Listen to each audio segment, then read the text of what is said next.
Oh, what's going on, YouTubers? It's the Natural Born Thriller, and welcome everyone to WWE NXT UK from January 2nd, 2020. NXT UK episode where it pertains to entering a new year, a new decade of 2020. First episode they did was basically the Go Home Show edition of WWE NXT UK Takeover Blackpool 2. So this is the Go Home Show edition of this episode.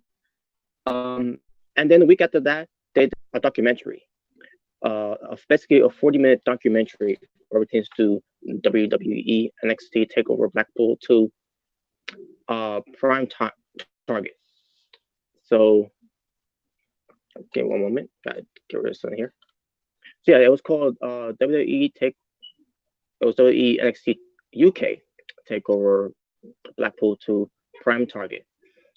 And I'll get to that after I get to this review of the show itself, what pertains to WWE NXT UK. So let's get right into it. Your commentators were Tom Phillips and Nigel McGuinness, and they were at Hull, England. Yes, still at Hull, England. And let me just get some stuff out of the way. They did play video packages where pertains to build for WWE NXT UK Takeover Blackpool 2, where pertains to Tyler Bate versus um, Jordan Devlin, Trent Seven versus Eddie Dennis, the three-way match, triple threat in a way, for the NXT UK Women's Championship title between Toni Storm versus Piper Niven versus the NXT UK Women's Champion herself, Kaylee Ray, the fatal four-way ladder match for the WWE UK Tag Team Championships, which pertains to Zach Gibson, James Drake of the Grizzle Young Veterans, Imperium Zone, Fabian Eichner and Marcel Bardell, Mark Andrews and Flash Morgan Webster, and the NXT UK Tag Team Champions representing Gaulless, Wolfgang and Mark Coffey. And finally, what pertains to the main event attraction for NXT UK Takeover Blackpool 2 between the NXT UK champion Walter, leader of the Imperium, versus the challenger, leader of Dallas, Joe Coffey. So I just want to get that out of the way because those were the view packages they play on the show here, where pertains to their Go Home Show edition. And I'll get to well, Kaylee Ray was part of that segment too, but most likely I'm gonna get to Piper Niven when I get to that segment. And I'm trying to remember anything else happened on the show before, besides the matches, obviously.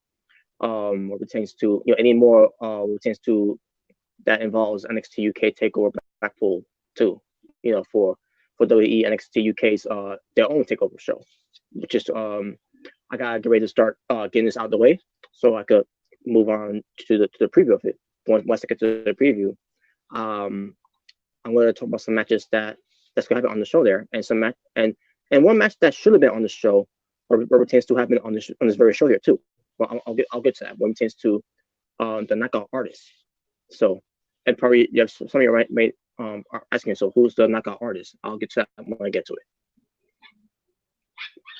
So, give me one moment, folks. Trying to see something here. Okay. Or I don't want to do that. Okay. All right. I guess I can move on. All right. So let's get to the show. The show opened up with the Bomber, Dave Mastiff versus the Finest, Conor Reeves. So Conor Reeves came out. He basically cut a promo about he was jet lagged. He wasn't ready. He wasn't prepared because I'm assuming, if I can remember, his match that he had on NXT UK was against Tyler Bate, which he lost. I'm assuming it was against Tyler Bate. I can't remember, but who cares? It's Conor Reeves. He's garbage. But basically making an excuse of why he lost, and he says now he's ready. Where we chance to facing Dave Mastiff. Match happens. Match was all Dave Mastiff, but then Conor Reeves got some offense in the match. But then in the end, Dave Mastiff ends up winning the match with the Into the Vote. which is the flying cannonball into the corner, and that was it. No, I'll say about that. Okay, now let's get to Tony Storm and Piper Niven. So first, Tony Storm came out. She got a huge pop from the crowds, and basically Tony Storm says, after her loss for the NXT UK Women's Championship against Kaylee Ray, her head was not in the right place, and it was in the real. It was actually in a dark place, and because of that, she owed everyone an apology for that. And she also owes an apology to her girlfriend Piper Niven when she asked her to come out. And Tony Storm basically lets her know that she apologized, and I hope she accepts her apology, everything. But also she also brings up the fact about with Kaylee hit her into her head and everything, and she said there's some unfinished business with her. So she basically politely asked Piper Niven for a favor for her to get out of the match, so it could just be between Kaylee Ray and Tony Storm at TakeOver Blackpool 2 instead of having Piper Niven in the match. So it could just be a one-on-one thing where it could be unfinished business where Tony Storm could try to beat her, and says once he beats her, then she go give Piper Niven the shot of a title. So Piper Niven gets and basically how I feel about the promo where Tony Storm saying this is her being selfish. I guess she's got her character is that she's got confidence that she could beat Kaylee Ray and that she's focused now, but at the same time you're trying to take away your best friend who you call your best friend and Piper Niven her dream of competing at TakeOver Blackpool. And when it comes to TakeOver Blackpool, folks, the way they've been building this up too with Blackpool, which I'll get to more of that when I get to the documentary of it, because it was a 40-minute documentary from this week's that they showed on a Thursday, if I don't recall. It was either on a Thursday or on the Wednesday, but who's keeping track? But I'm pretty sure it was on a Thursday of it. Last I checked. But I'll get to that later because there was no new episode of NXT UK Takeover. I mean, no new episode of NXT UK. I meant to say, for this week for WWE represents to the WWE Network, because again they show a view pack, they show the documentary, which I'll get to it later. Basically, a documentary to hype up and build up, and basically on the way they did it, it was like a go home show documentary for WWE NXT UK Takeover Blackpool 2. But again, I'll get to that later. Basically, the point is what I'm trying to say here is that Tony Storm trying to take away Piper Niven's dream of going to Blackpool. Basically pertains to TakeOver Blackpool 2, because TakeOver pertains to NXT UK. This is their WrestleMania. TakeOver Blackpool 2 is their WrestleMania. They're building up like it's their own WrestleMania for TakeOver Blackpool 2, and they made a huge deal of it as well. But I'll get to more of that later. So Piper Niven, she says to Tony Storm that she loves her and everything, and she knows that she loves her back, and she knows how hard she worked to get, and she just wants this opportunity to slip out her fingers where it takes to competing at TakeOver show. So she says to her, the answer is no. So she goes to walk away. Tony Storm does not set her happy. She basically pulls her from the arm, and Piper Niven reacts with a headbutt, and then Piper Niven it was Piper Niven basically think which is aware of her surroundings, and basically it's like a a cat-like reflex in a way. So it was basically it wasn't meant to be intentional. It was meant to be tensional. She didn't mean to do it. That's what basically I'm trying to say here. But she had to react. She was reacting because her hands was being laid on. I mean, her arm was being was being touched by Tony Storm in a rough way. So Piper never tried to pick her up and say sorry that she didn't mean to do it. And Tony Storm goes right after her, and they start fighting. And then all of a sudden, Kaylee Ray comes out, just watching on, basically a front row seat, just seeing this, all this unfold. And that was it. That was basically their way to do the Gom Show spot for TakeOver. But again, we'll get to more on the takeover. Go home show edition of it pertains to the documentary that I just recently watched. Next we get to oh yeah, I forgot to mention. When Batista opened up the show for NXT UK, that's when basically not to mention it. Now I remember. It was the NXT UK general manager, Johnny Saint, and the assistant to the NXT UK general manager, Sid Scott. Basically, welcome us to a new year and welcome us to NXT UK, and saying that they're announcing two new matches for NXT UK took over Blackpool 2, which I already mentioned from the get go. It was going to be Eddie Dennis versus Trent Seven, and Jordan Devlin versus Tyler Bate. Which I kind of knew that was going to happen anyways, but this is basically the follow up to make that announcement, which they could have just announced on Twitter, but whatever.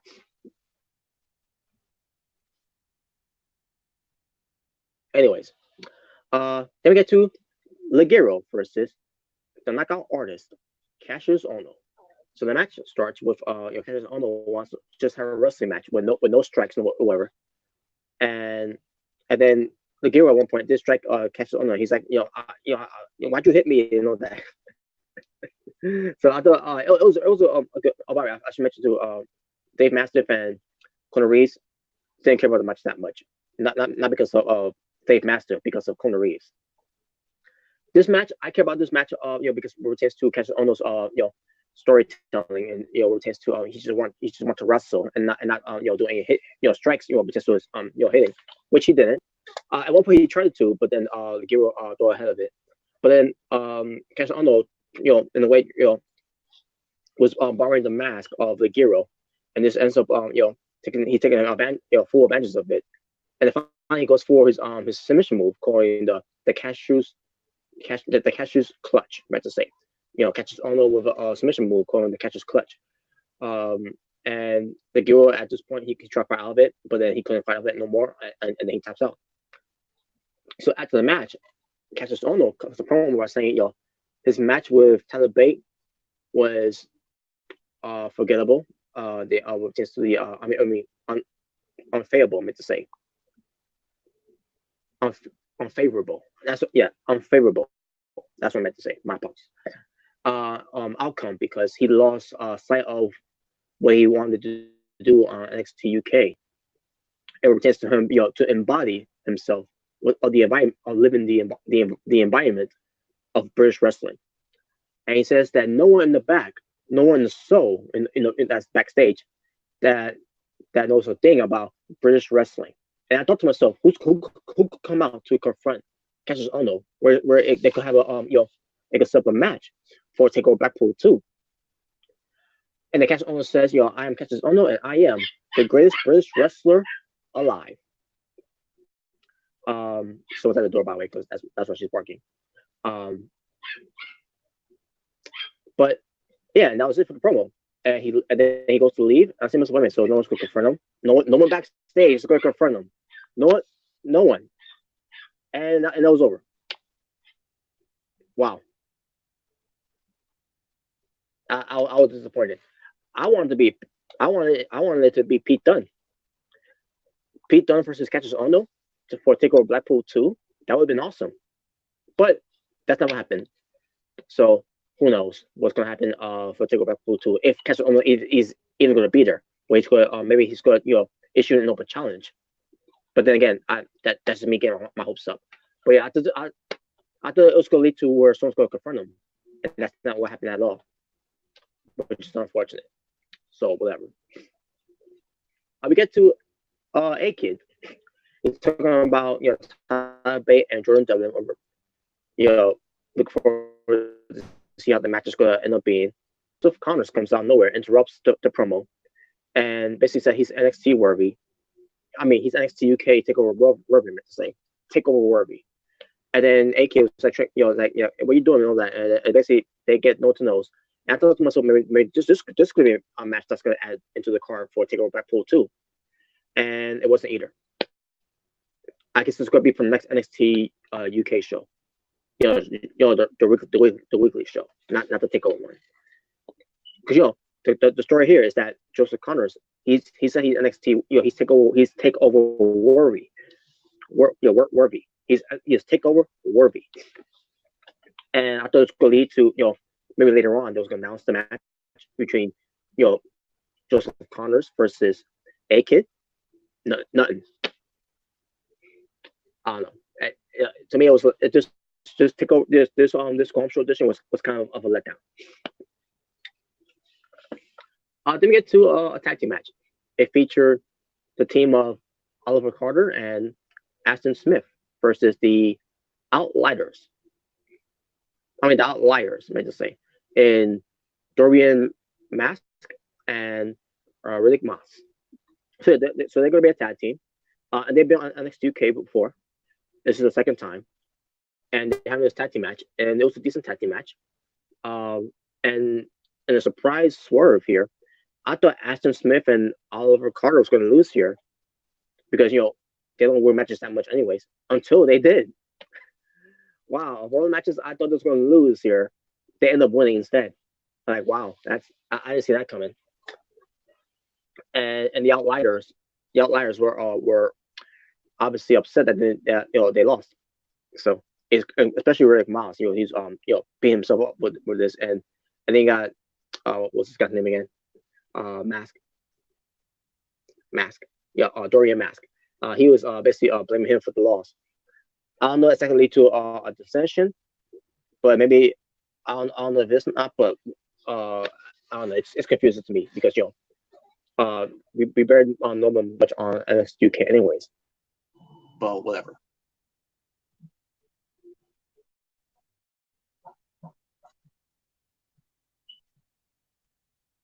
Sorry about that, folks. Okay.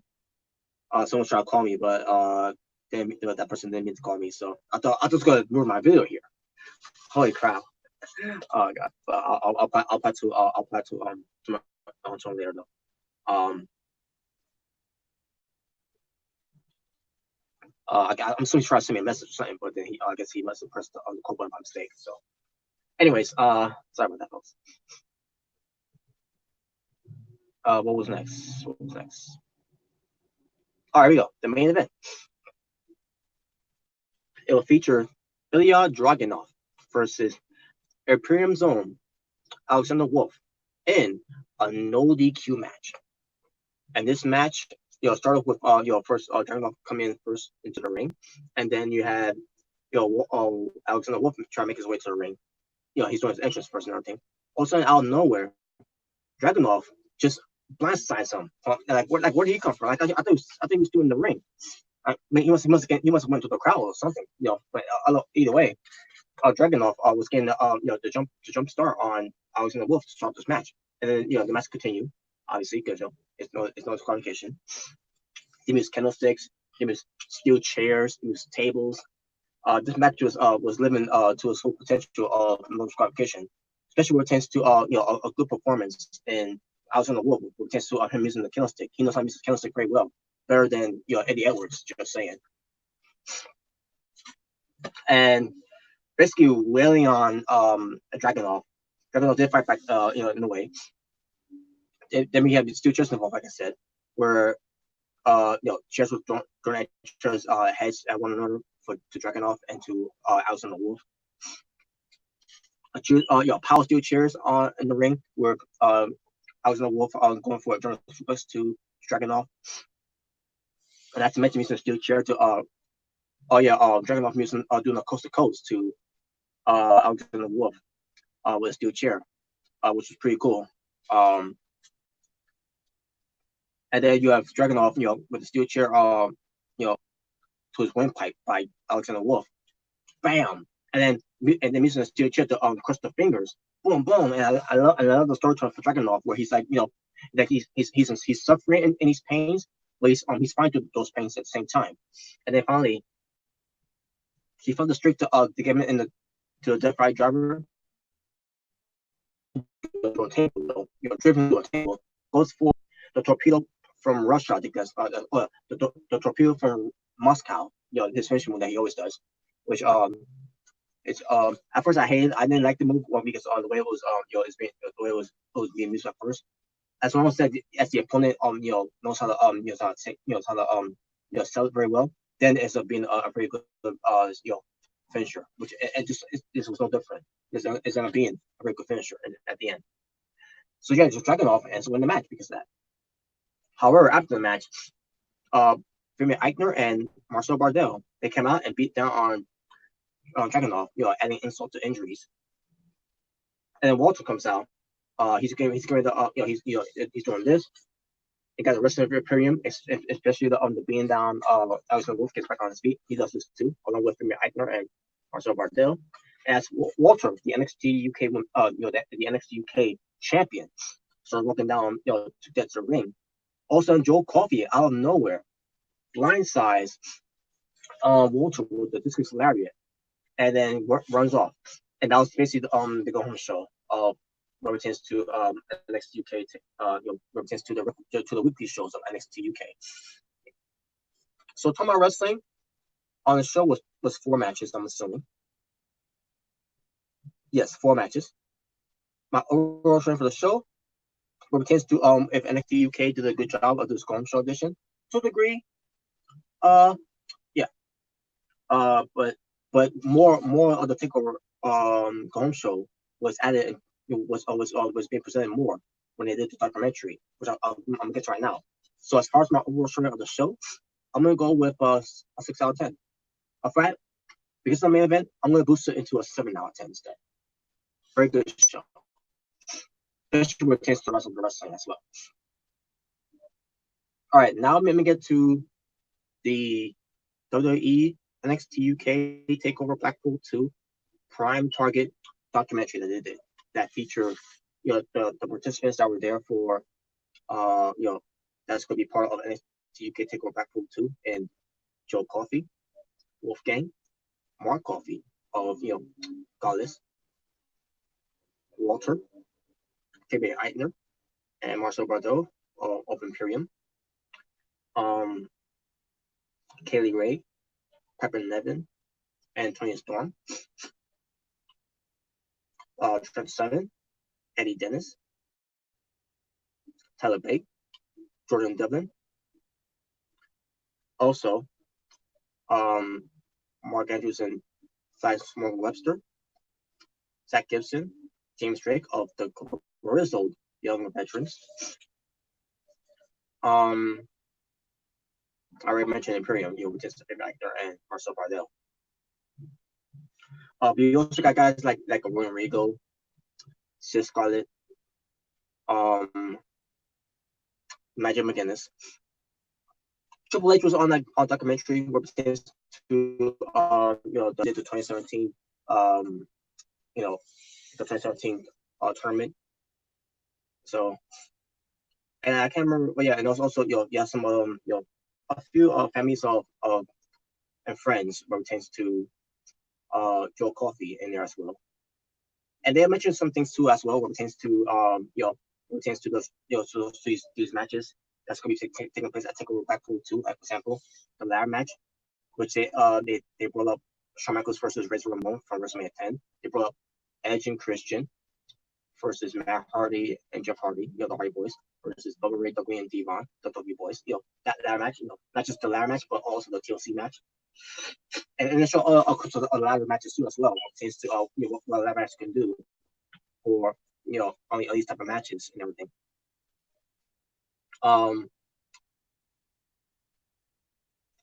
And I remember seeing Dolph Ziggler there too, for a chance to be with Walter. I think I was supposed to be like a Q&A thing they was doing.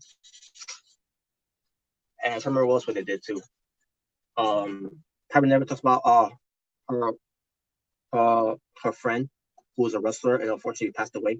I don't remember if she mentioned the name of this person, but she was hung on to the wrist band of her fallen in her words, her fallen brother. And she says, she's living his dream. And it really touched me there. And I think to myself, if she's gonna win the title at TakeOver Blackpool 2, that it really got me thinking that. But we'll see how that turns out though.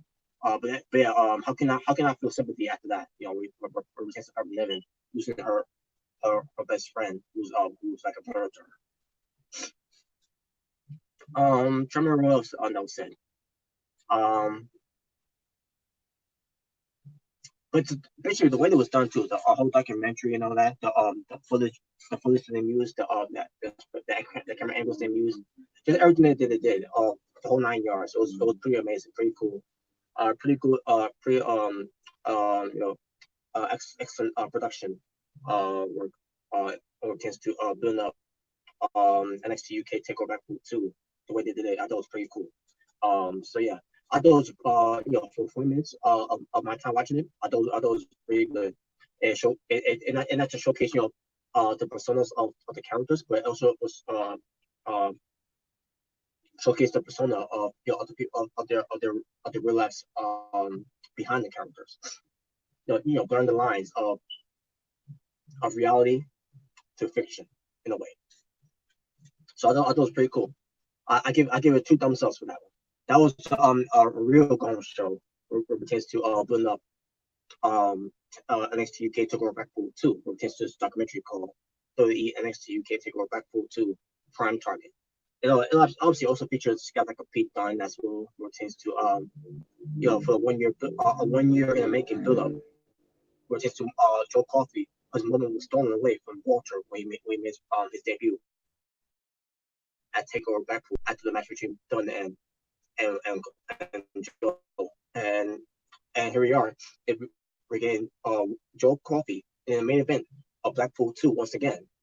This time against a different NXT UK champion in the Ring General, leader of Imperium, the man who left a mark on his face with a boot.